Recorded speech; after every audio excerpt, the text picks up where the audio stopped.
5 seconds. Mr. Speaker, I have great pleasure in welcoming the new schemes announced in this budget. First and foremost, I would like to thank you for giving me this opportunity to speak on the budget. I have no doubt that this budget has been prepared after a lot of consultation. I would like to say that the Honorable Finance Minister has paid much attention to the relief measures during the recent floods. In this connection, I would like to thank him for providing 500 crores rupees towards flood relief. I am certain that this would go a long way in helping those affected to a great extent. At the same time, due to floods in the last 2 years, the farmers who have spent huge amount on grains lost their crops totally. In other words, these 2 years have been a total disaster. I would therefore like to request the government to waive the short term loans of all farmers. I hope and trust that this would enable them to get ready for the next season.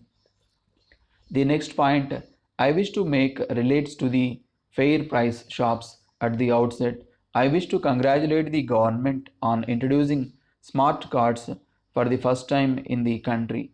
I am sure that this would enable the government to prevent diversion of ration commodities to other parts of the country. This will also help to remove bogus cards, resulting in a lot of savings.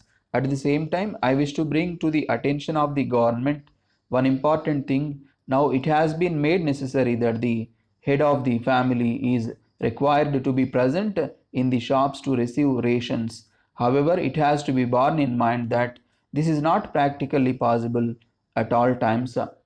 In the light of the above, the government should issue orders to permit any one of the family members to receive their rations. In the same manner, they should be allowed to get rations from any part of the state. Next, I would like to refer to the issue of dearness allowance for government servants. Honorable members are aware that the increase in allowance is made twice a year. As the Honorable Leader of the House pointed out, this was stopped last year to mobilize funds to fight COVID infection. I am glad to see that things have now become better as far as our state is concerned. I would therefore request that the dearness allowance for all government staff be increased suitably as early as possible.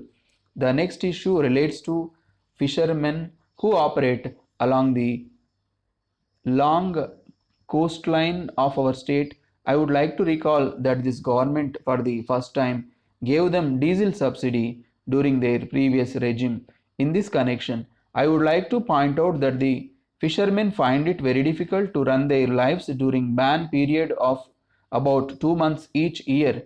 It is a matter of necessity that the government should increase the relief amount to rupees 3000 at an early date. I believe that the Honorable Chief Minister will announce this on the floor of the House.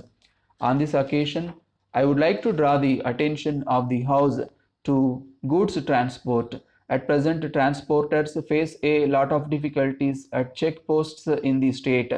They are stopped at each and every point, resulting in a lot of delay in order to enable smooth transport of goods. I request that all checkposts should be computerized.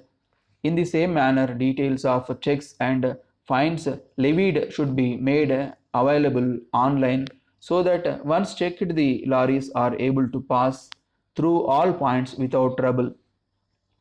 As you are aware, the problem of air pollution is increasing day by day.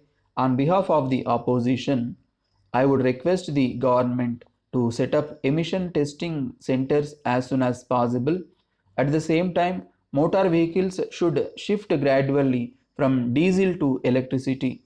As a matter of fact, it is part and parcel of the policy of the central government. In the first place, I would request that electric buses should be introduced by the government of Tamil Nadu as early as possible. Honorable Speaker, sir, I thank you once again for this opportunity. I hope and trust that the points made in the course of the discussion would receive favorable consideration of the government as soon as possible. With these few words, I conclude my speech.